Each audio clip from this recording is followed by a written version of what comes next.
Too many men are silently burning out, trying to hold their families, careers and sanity together while feeling overwhelmed inside.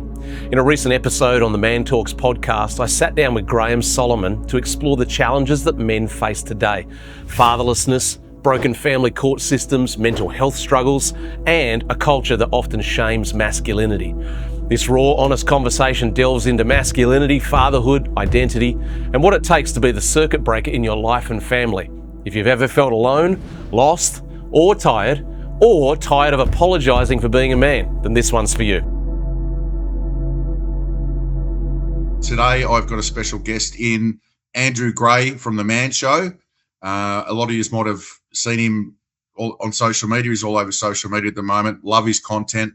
And firstly, I'd like to introduce you, Andrew. And secondly, just thank you for what you're doing out there for men and getting a lot of good content out there, starting a lot of conversations. And thank you for coming on the show. And, can't wait to get into it with you and talk about all things about men's issues currently in 2025.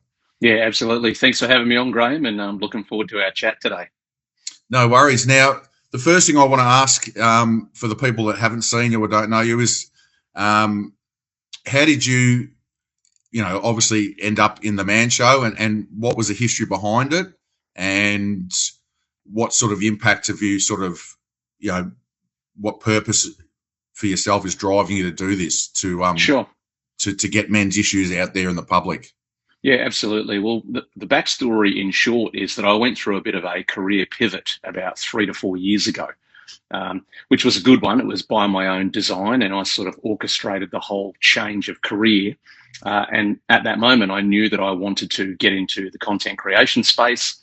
I knew that my previous almost 25 years in not-for-profit leadership, helping people, anything from coaching to developing leaders to counselling situations, problem solving, I developed this really broad knowledge base, essentially on how to help people to do better with their life. And so I thought this is my opportunity to combine that with some communication platforms, increase the reach, scale things up. And that started my foray into newsletters, social media, and YouTube channel particularly. But I started in a far more broad way, doing stuff around, leadership and healthy mindset and different things like this, which was fine. But after a period of time, I really felt impressed to hone in a little more on a more specific target audience, and that being men of all ages. But what I'm finding is that particularly middle-aged men are resonating with my content. And since then, I'm starting to see, quite a lot of feedback and input from guys who want someone to talk to. They want to be heard. They want their story out there. And so I've become increasingly passionate, having been already quite passionate about men's issues for, several decades, but increasingly passionate about the challenges that our men are facing, because they are on the rise. As we know, there's plenty of voices out there who want to speak against that and say, poor men, cry me a river. But we need to not get into that adversarial contest and just put our head down and focus on the fact that there are real issues for men. They need real resources and attention.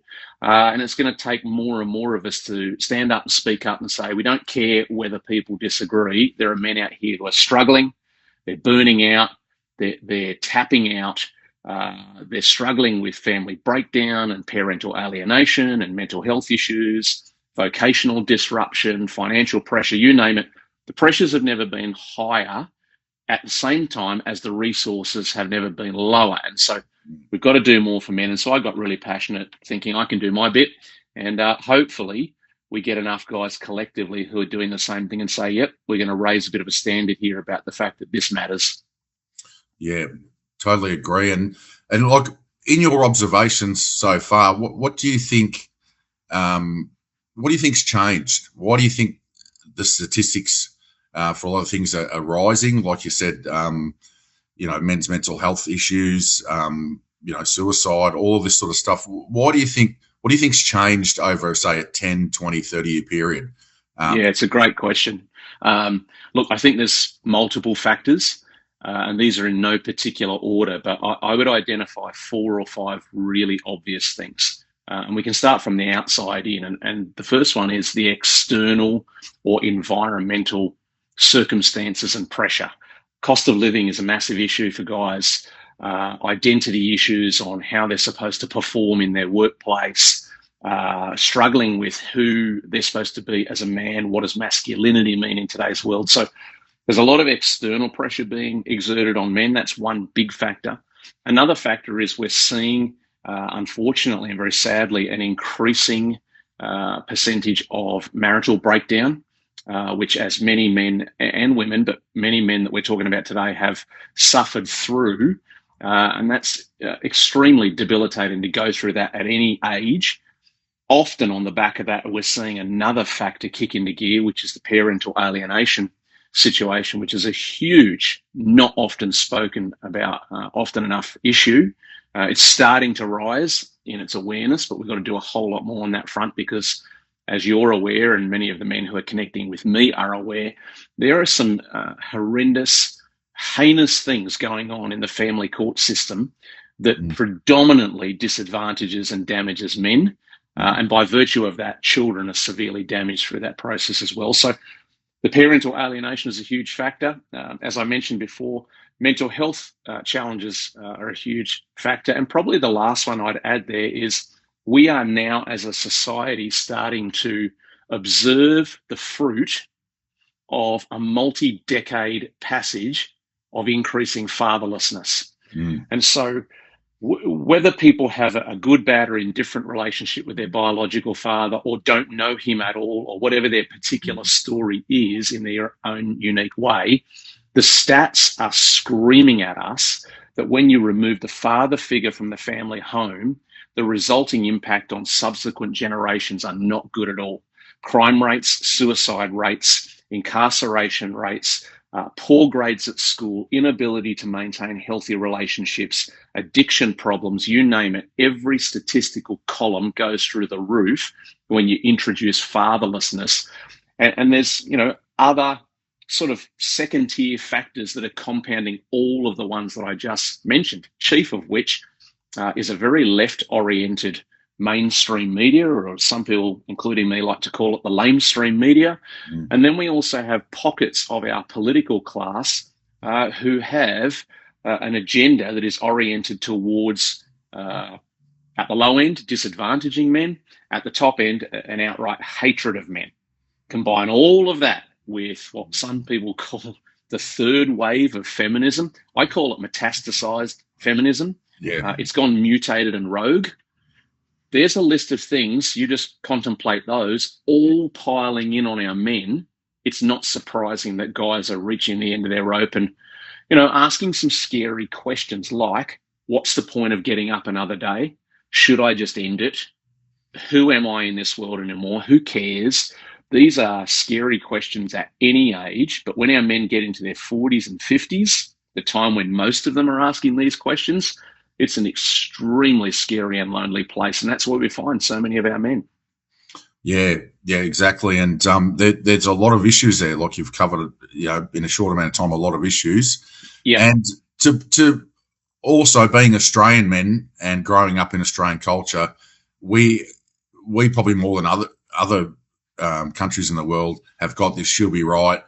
True. We don't talk about it. We don't show weakness. So that's already been there, underlying all of these issues. So yes, and men tend to isolate themselves when they go through these things because they don't want one of their mates checks up and they go, oh, look, I'm all right. Yeah, I'm fine. Yes. They deal with it. I've got to be tough and I've got to deal with it myself. So that's always been in our Australian culture. Yeah. And that's something that, I see there's people trying to break through that and get men to talk to men. But, I have seen a lot of stuff where guys still say, well, I'm still not going to say anything because it's all right to say that. But then, down the track, the stigma and the social stuff that comes with it, I'd rather not say it. So there's a lot of issues there. So the thing is, and this is what I saw when I was watching your content that I liked about your content, is you identify all these, but you're actually looking for solutions. You're a solution-orientated person. So you're looking at how men in this state can re-empower himself, can start Yep. looking at what they need internally to build up a purposeful life again. Yep, life's changed. You got knocked down a bit, you get back up, and there's ways that you can build yourself back up. So, Yeah. Like one of the things that's also happening, that I'm seeing happening in Australia now, is rites of passages for younger men to learn these tools so that they don't get to 50 and go, I don't really know. I was just sort of Totally winging it through life and didn't work.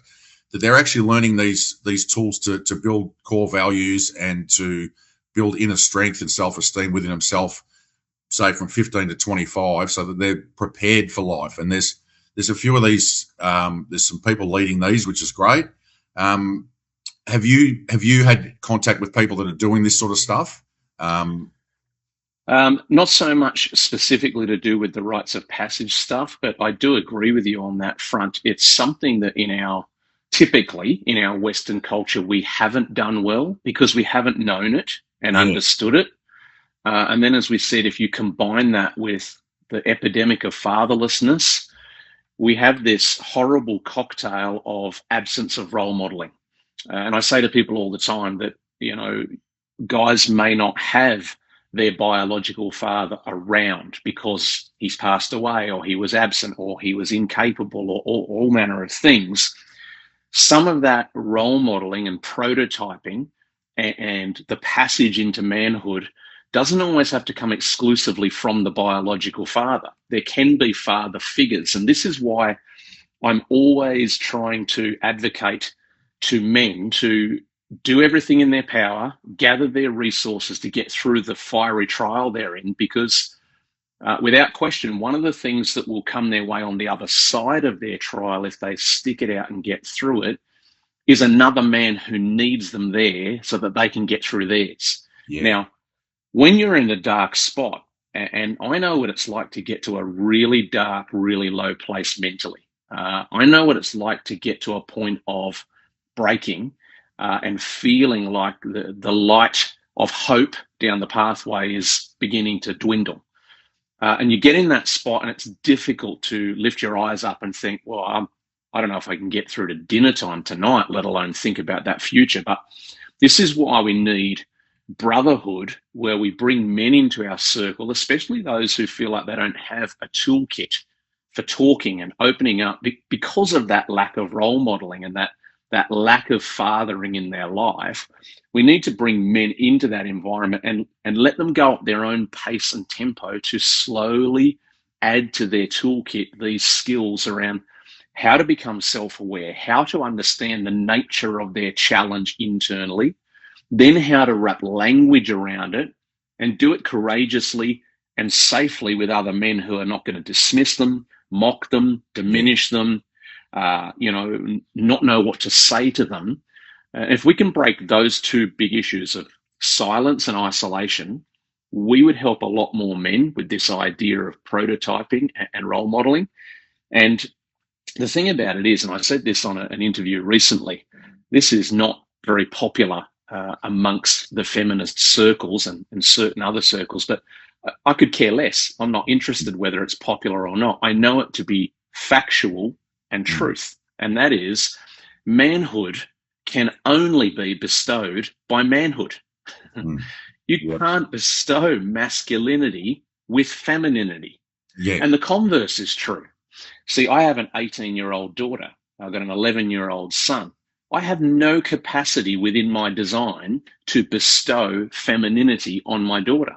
But she does need my masculinity as her father to present that side of healthy relationship. But my son, he won't be getting his masculinity from his mum. He'll be getting other values and traits from her, but he'll be getting masculinity from me because manhood is bestowed by manhood. So if that bears out as true, which I'm going to go to the grave believing and knowing that it is, and no one will convince me otherwise. I'm not even listening to people who try to convince me otherwise on that front. But if that bears out as true, and you parlay that into fatherlessness, silence, isolation, a lack of tools and skills to open up and connect, and society becoming more and more fragmented, any wonder our men are struggling because they are missing out on the opportunities to actually acquire the resources that will help them get through. And it's amazing to me how quickly a guy can have his trajectory changed in the context of brotherhood. I've seen it hundreds, if not thousands of times in my own vocational history, where guys who would have told you and sworn blind, I'm just about at the end, but then you get them in the right context and suddenly their eyes start to lift a bit because they realize I'm not alone. I can get strength from these guys around me. I've found some guys who've walked a mile in the same shoes as me, and I'm starting to gather resources and skills and build a toolkit that will serve me. And then what I believe the ultimate joy in life is when the crushing experience that you've been through turns into the rich brand of oil that you get to serve up to others and take them by the hand and bring them through. And we need more of it.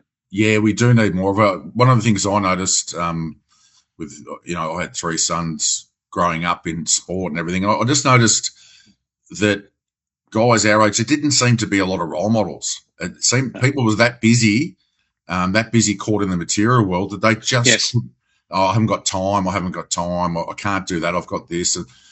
And I actually felt sorry for the generations coming through going, there's just not really anyone standing up and filling that position. And maybe it's the first time. And there could be, like you said, there could be reasons for that. There could be social reasons, social design, like you said, the rise of, second, third wave, feminist movements, all that sort of stuff, which, like you said, we're not here to debate that. We're just here to say we're calling it as we see it. Yeah. And also another thing is, myself growing up, I had to model, a lot of the masculine traits around guys that I were around because my father was out working, he was absent, like that generation, just, a lot of the guys weren't around, but there was some good guys that a handful of them that were solid in that space. And they actually, and like you said, you model off those guys, the positive traits. So, I suppose my question to you is, how do we start getting people to step up into those positions now, to create groups? If you've been through something, to create groups and get guys to come in and open up and be a part of that group. What are your ideas on that? How do you think you can grow that as a community? It's a great question. It's a really important question.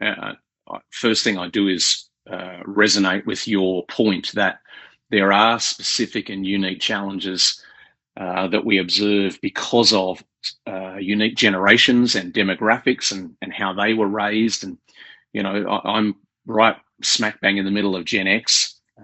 I was raised by a baby boomer, and that combo has not played out well for a lot of people when it comes to fatherhood and role modeling and all the rest of it because of the various traits that go on. And then you've got specific circumstantial stuff, chief of which in my mind is family history.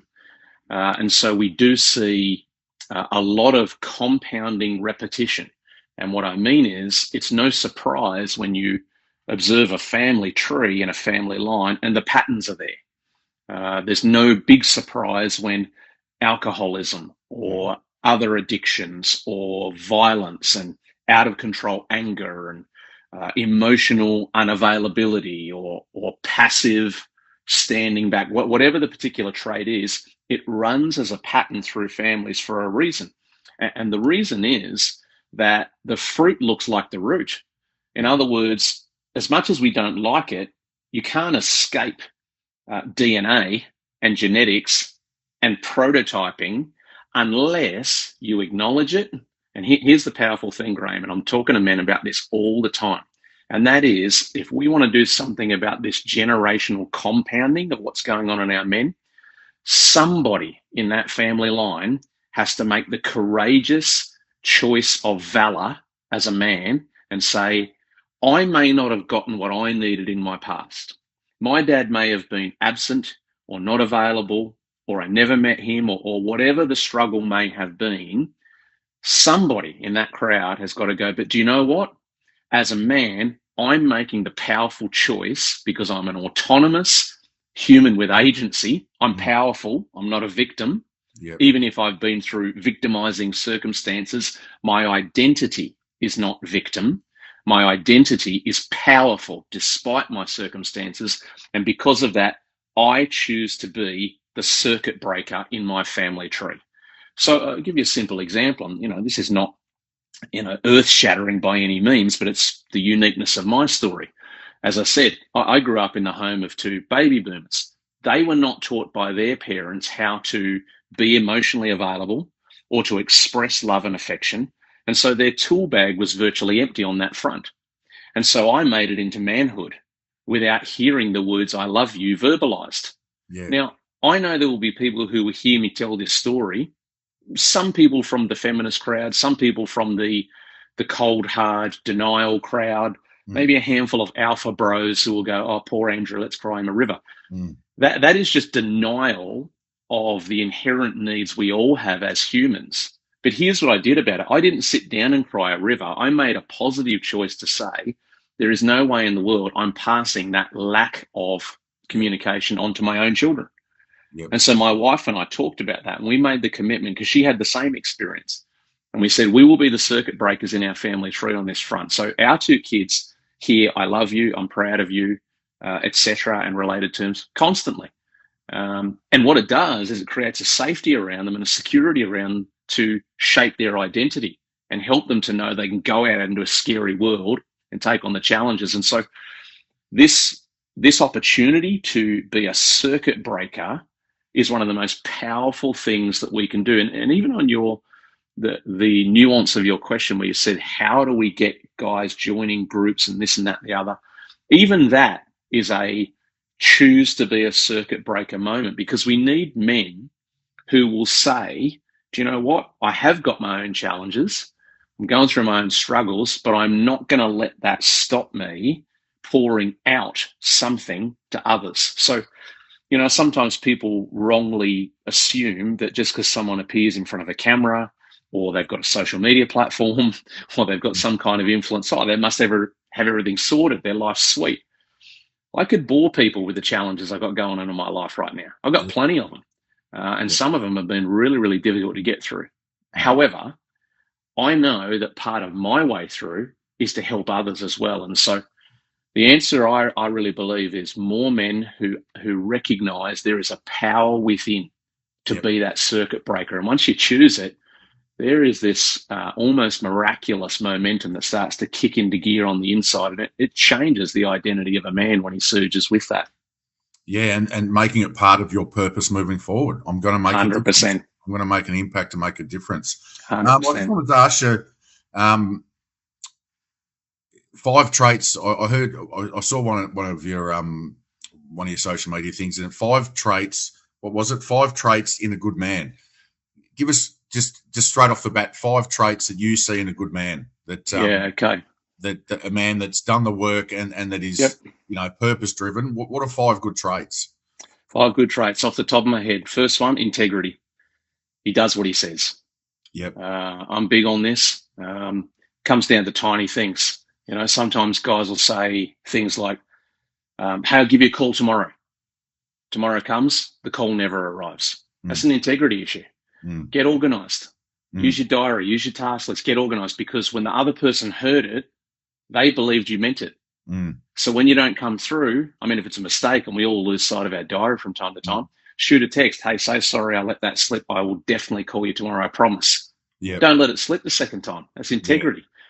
Because if your actions don't back your words, who are you? How does anyone trust you, right? So integrity is a big one. Another one that I would identify, because it's such a huge need in our world right now, is resilience. You could call it grit. You could call it determination. I like to use a bogan phrase, the mongrel muscle. The ability to be exposed to tough circumstances and determine on the inside, I will get through this. I've done a lot of coaching, as I said before, a lot of mentoring over the last 25 plus years. And I've actually trained many, many people who are now highly proficient in their careers that they shouldn't fear tough contexts. And in fact, sometimes they should actually create them for themselves. And I urge people, do it in the physical training situation. Yeah. Set yourself a physical exercise challenge. Take on a run that you've never done before. Take on a competitive event you've never done before, so that you can grow the internal muscles that you can then transfer to life's other tough situations and build that resilience. So that would be another one. A third one would be ability to take criticism.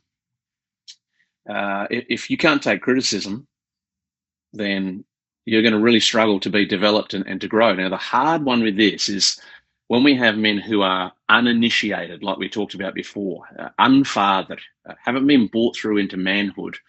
It's difficult for those men to deal with criticism because in the absence of good fathering and role modeling, criticism is perceived as rejection.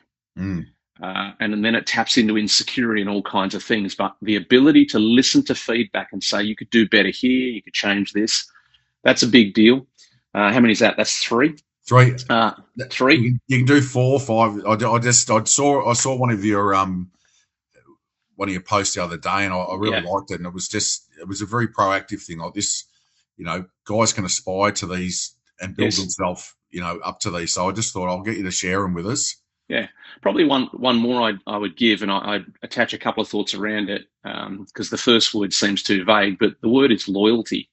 And what I mean by that is the debt of loyalty in relationships. And what that means is as we get older and we go further through life, unfortunately, we discover that kindness and generosity are severely lacking in today's world. So when you experience it, make a mental note that you'll never forget and say to yourself, I choose to be in that person's debt for the rest of my days. Yeah. What kind of debt? The debt of return, reciprocal kindness and generosity. And I've tried to live that way. And I actually have lists of names so that I won't forget, because I try to live my life by a code of being generous, trying to pay for things for other people and to make sacrifices that hurt me a bit but help others, and to live by that code. And when it comes back, I want to be the kind of man who says, well, if you show me loyalty and you show me kindness, I choose the joy of being in debt to you on that trait for the rest of my life, because I want to live that way. I don't want to have these short-term, surfacey, superficial relationships that change every 2 to 3 minutes.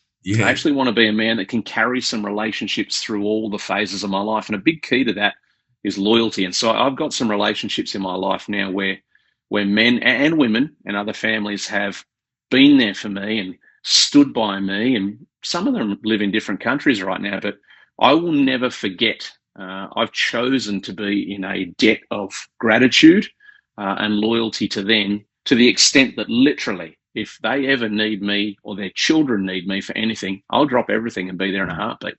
Yeah, that's a really great point, because that is fading out in today's society, and it really is. If you meet someone that's got that as their core values and is solid, it's amazing. It just lifts your faith up in human nature. You just go, wow, 100%. Someone. So yeah, that's a really good one. All right, Andrew, I'm not sure. You probably got other appointments you got to go to. I think we've sort of gone for nearly an hour now. I could talk to you for hours, but I've just put on the I've just put your YouTube channel up there. I want any viewers that see this to go and check out Andrew's YouTube channel. Some great stuff. And I think the handle is your social media handle. Is it at Andrew Gray Man Show? So that'll get you on TikTok and all that sort of stuff. That handle is my TikTok account, yeah. And then on YouTube, you can just search The Man Show with Andrew Gray. Yeah, and I like straight away, I started watching your stuff, and I like it because, like I said, it's got a solution. You're solution orientated. You're bringing up issues that are real, but then you're looking at how we can solve these and how an individual man can build himself back up to where he needs to be. And Absolutely. Then, like I said, help empower other men to do the same thing. So love it.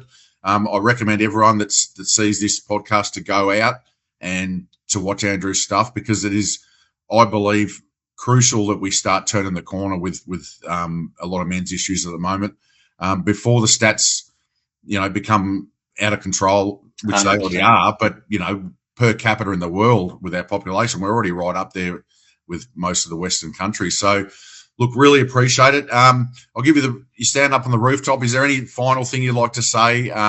Anything that, maybe you're super passionate about that you'd like to encourage guys out there to do. You know, we've talked about brotherhoods and that. Is there anything you'd like to just as a parting note to leave with the audience? Yeah, for sure. Look, probably the thing I would sign off with, for want of a better phrase, is to urge men everywhere, all ages and stages of life, don't apologize for your masculinity. In fact, if you'll permit me, the guys who are watching this, can I speak to you even stronger and say, stop apologizing for your masculinity. You're allowing yourself to be pushed into a corner that's part of the problem. Embrace your masculinity. The world needs it. Your community needs it. Your family needs it.